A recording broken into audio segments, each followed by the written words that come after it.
Print media, electronic media, web media మిత్రులందరికీ నమస్కారం.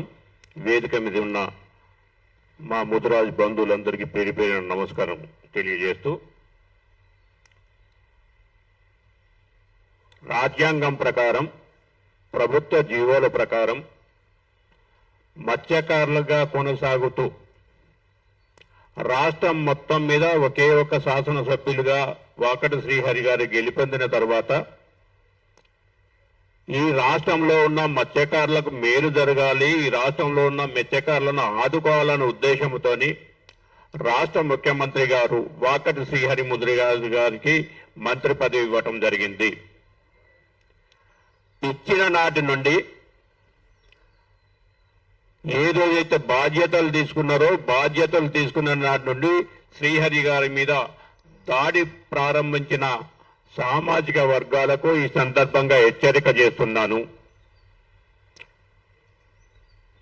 ఒక మిత్రుడు ఆరోపించిన దానికి గంగపుత్ర సామాజిక వర్గాలలోని అన్ని వర్గాలు సమాధానం ఈ సందర్భంగా చెప్పాలని కోరుతున్నాను. కులగజ్జి మంత్రి, ఇది ఎక్కడి సాంప్రదాయం, ఇది ఎక్కడి విధానం, ఇది ఎక్కడి నేర్చుకున్నారు? ఒకే వృత్తిలో కొనసాగుతున్న మేము, ఒకే వృత్తిలో కొనసాగుతున్న మమ్మల్ని ఈ రకమైన పదజాలాలతోని విమర్శించడం అనేది దుర్మార్గమైన చర్యగా అభివర్ణిస్తున్నాను. మీరు అంటున్నారే, మీరు చెబుతున్నారే మాది సాంప్రదాయ వృత్తి అని. మత్స్య చట్టం 1827లో వచ్చింది. 1827లో వచ్చిన మత్స్య చట్టంలో మీరు సాంప్రదాయ వృత్తిదారులు అనేది పేరు ఎక్కడా లేదే. 1897లో దాని మీద అమెండ్మెంట్ జరిగింది. 97లో కూడా బెస్తవాళ్ళు మత్స్యకారులు అనేది ఎక్కడ రాసిలేదే.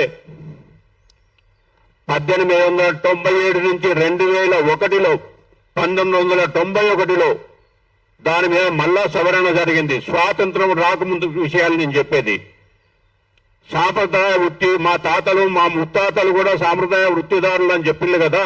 మీ తాత స్వాతంత్రం రాకముందుకే పుట్టింది కదా, మీ ముత్తాత స్వాతంత్రం రాకముందుకే ఉంది కదా.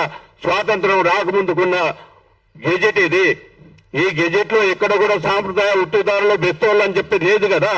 మీరు సాంప్రదాయ వృత్తిదారులు ఏ విధంగా అవుతున్నారని ఈ సందర్భంగా నేను అడుగుతున్నా. స్వాతంత్రం వచ్చిన తర్వాత 1961లో వీటన్నిటి మీద మళ్ళీ రివ్యూ చేసి గెజెట్ గవర్నర్ విడుదల చేయడం జరిగింది. ఆ గెజెట్ లో కూడా ఎక్కడ కులాల ప్రస్తావన లేదు. మత్స్య చట్టాన్ని 1961లో ఆంధ్రప్రదేశ్ ప్రభుత్వం గెజెట్ విడుదల చేసినప్పుడు గంగపుత్రులు మత్స్యకారులు అనేది లేదు. కానీ నాటి ప్రభుత్వం 1964లో కులాల వృత్తిదారులు ఎవరు, ఏ కులం ఏ వృత్తి చేస్తుందని సర్వే చేసి ఆ సర్వే ఆధారంగా జీవోను విడుదల చేసినప్పుడు 1964 జీవో నెంబర్ 98లో 29 కులాలను మత్స్యకారులుగా గుర్తించింది. అందులో నువ్వున్నావు, మేమున్నావు. మీ తాత పట్టిండు, మా తాత పట్టిండు. మీరు సాంప్రదాయ వృత్తిదారులు ఏ విధంగా అవుతుంది? ప్రతిసారి మీరు సాంప్రదాయ వృత్తిదారులము, మీ సాంప్రదాయ వృత్తిదారులం అని అంటారు. స్వాతంత్రం రాకముందు నుంచి స్వాతంత్రం వచ్చిన తర్వాత గెజెట్ పబ్లికేషన్స్ ఒట్టి మాటలు కాదు, ప్రతిది గెజెట్ పబ్లికేషన్ ఉంది. ఈ గెజెట్ పబ్లికేషన్ లో మీరు ఎక్కడ కూడా సాంప్రదాయ వృత్తిదారులను లేదు కదా. ఎందుకు మమ్మల్ని కించపరుస్తారు మాట మాటకు? మాకు బీసీఏ వస్తే ఓర్వరు, మేము మత్స్యకారులుగా చేపలు పట్టుకుంటే ఓర్వరు, చట్ట ప్రకారం హక్కులు ఉంటే ఓర్వరు. హైకోర్టు ఇచ్చిన డైరెక్షన్ ప్రకారం ఈ రాష్ట్రంలో 5 మెయిన్ కమిటీ ఏర్పాటు చేసి 5 మెయిన్ కమిటీ ఉత్తర్వులు ఇచ్చిన తర్వాత సాంప్రదాయ మత్స్య కార్మికుల్లో ముదిరాజులు కూడా మత్స్య కార్మికులు అని చెప్పిన తర్వాత ఎన్ని జిల్లాలలో మీరు వివాదాలు వేస్తున్నారు? వాటి ప్రశ్నిస్తారనే అభద్రతా భావంతో ఈ రోజు మీరు మంత్రిని విమర్శించి మంత్రిని టార్గెట్ చేస్తున్నారు. చట్ట ప్రకారం జీవోల ప్రకారం మత్స్య కార్మికులను వచ్చేతుంటే మేము వైట్ కాలరు మత్స్యకారులము గుత్తాధిపత్యంలో చెరువులు తీసుకొని ఆ చెర్లలో వచ్చే ఆదాయాన్ని పొంది మా ఆదాయానికి ఎక్కడ గండి పడుతున్న అభద్రతా భావంతో ఈరోజు మీరు మంత్రి గారిని టార్గెట్ చేసి మాట్లాడుతున్నారు. మాకు తెలియదా ఈ రాష్ట్రంలో మీ ఆధ్వర్యంలో ఎన్ని చెర్లు ఉన్నాయి, ఎన్ని చెర్ల నుంచి మీ వైట్ కాలర్ మత్స్యకారులకు వాటాలు వస్తున్నాయో మాకు తెలియదా? మేము ఏదన్నా మాట్లాడినామా? ఇప్పటి వరకు మా స్త్రీలు చెప్పింది కానీ మా శంకర్ గారు చెప్పింది కానీ ఈ విషయాలు ఏ రోజైనా మేము ప్రస్తావించినమా? ఎందుకు మీకు ఈ అక్కసు ముదిరాజులంటే? ఎందుకు మీ ఏహోభావం ముదిరాజులంటే? ఎందుకు మీకు ఇంత కక్ష సాధింపు ధోరణి ముదిరాజులంటే? వీటన్నిటికి కూడా గంగపుత్ర చైతన్య సంఘం అధ్యక్షుడిగా చెప్పిన ప్రతి దానికి కూడా ఈ రాష్ట్రంలో ఉన్న అన్ని గంగపుత్ర సంఘాలు సమాధానం చెప్పాలని ఈ సందర్భంగా కోరుతున్నాను.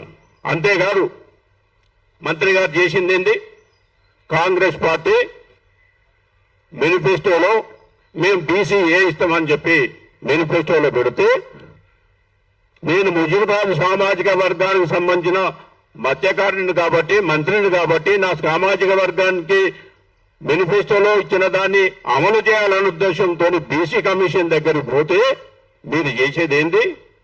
ఇంత నిస్సిగ్గుగా మాట్లాడతారా మంత్రి గారిని? రాజ్యాంగబద్ధంగా ప్రమాణ స్వీకారం చేసిన మంత్రి గారిని ఇంత హీనంగా మాట్లాడతారా? అంటే మీకు ఎంత అది మీ ఉద్దేశం ఏంది? అది ఆ ఒక్కని వ్యక్తిదా ఆ మాట వచ్చింది, లేదా రాష్ట్రంలోని బెస్త సంఘాలు అందరి నోట్ల నుంచి వచ్చిన మాట అనేది కూడా బెస్త సంఘాలు చెప్పవలసిన బాధ్యత బెస్త సంఘాలకు ఉందని ఈ సందర్భంగా గుర్తు చేస్తున్నా. ఇదెక్కడిది? ప్రభుత్వము జీవో ఇచ్చింది, ఆ జీవోను అమలు చేయవలసిన అధికారులు అమలు చేస్తా ఉంటే అధికారులకు ప్రమోషన్ ఇస్తామని చెప్పి ప్రలోభ పెడుతున్నాం అనే మాట మాట్లాడటం అనే దాన్ని ఏమనాలి? ఏ విధంగా దారి తీయాలి మీ మాటలకు అనేది ఈ సందర్భంగా ఆ వ్యక్తితో పాటు బెస్త సంఘాల బాధ్యులందరినీ కూడా ప్రశ్నిస్తున్నాం. ఎటుపోతుంది మనం? 1964 కదా మా సింగ్ గారు చెప్పిన ఇప్పటికి మీరు మత్స్యకారులు మేము మత్స్యకారులం అన్నది 64 నుంచే కదా. ఈ రాష్ట్రంలో ఉన్న 6,000 చిల్లర మత్స్య పారిశ్రామిక సహకార సంఘాలలో 5,500 మత్స్య పారిశ్రామిక సహకార సంఘాలు ముదిరాజులు ఉన్నారు. ఇది ఇమన లేక సభ్యులు లేక దుబాయ్లో ఉన్న వాళ్లకు, ముంబైలో ఉన్న వాళ్లకు, హైదరాబాద్లో ఉన్న వాళ్లకు మత్స్య పారిశ్రామిక సహకార సంఘాలలో సభ్యత్వాలు ఉంటాయి. 74 జీవో ప్రకారం ఉద్యోగులకు సభ్యత్వం ఉండొద్దు. ఇది చూసేటుంటే నిజంగా విదేశాల్లో ఉన్న వాళ్ళను స్థానికులను ఉద్యోగస్తులను తీసేస్తుంటే మీ 48,000 మత్స్య పారిశ్రామిక సహకార సంఘ సభ్యుల నుంచి 10,000 కూడా మిగిలాయని ఈ సందర్భంగా నేను హెచ్చరిస్తున్నాను. 10,000 మంది కూడా నిజమైన మత్స్య కార్మికులు గంగపుత్రులు లేరు. మిగతా 30,000 మంది విదేశాల్లో ఉన్నారు, ముంబైలో ఉన్నారు, దుబాయ్లో ఉన్నారు, హైదరాబాద్ సిటీలో ఉన్నారు. అయినా మీ ఉద్దేశం హైదరాబాద్ చుట్టుపక్కల ఉన్న అన్ని చెర్లను గుత్తాదికి తీసుకొని వేలాది రూపాయలు, వేలాది టన్నుల చేపలు పట్టుకొని వాటిని అమ్ముకుంటూ లాభాలు తీసుకుంటూ మత్స్యకారులకు సభ్యత్వాలు రావద్దనే ఉద్దేశాన్ని అనుగుణంగా పోవాలని ఈరోజు మంత్రి గారిని విమర్శిస్తున్నారు. మంత్రి గారు ఎప్పుడు కూడా కులగజ్జి విధానంతో ముందుకు పోలేదే. బాధ్యతలు చేపట్టిన నుంచి నేటికి కూడా ఆ విధానంతో ముందుకు పోలేదు కదా. మరి కులగజ్జి అనే మాట ఎందుకు వచ్చిందనే ఆ వ్యక్తిని హెచ్చరిస్తూ ఇక ముందు మా మంత్రి గారిని ఒక మాట అన్నా నీ నాలుక కట్ చేయడం జరుగుతుంది. మేమందరం ముద్రాలో రోడ్లెక్కించుంటే మీ అడ్రస్ గల్లవుతుంది.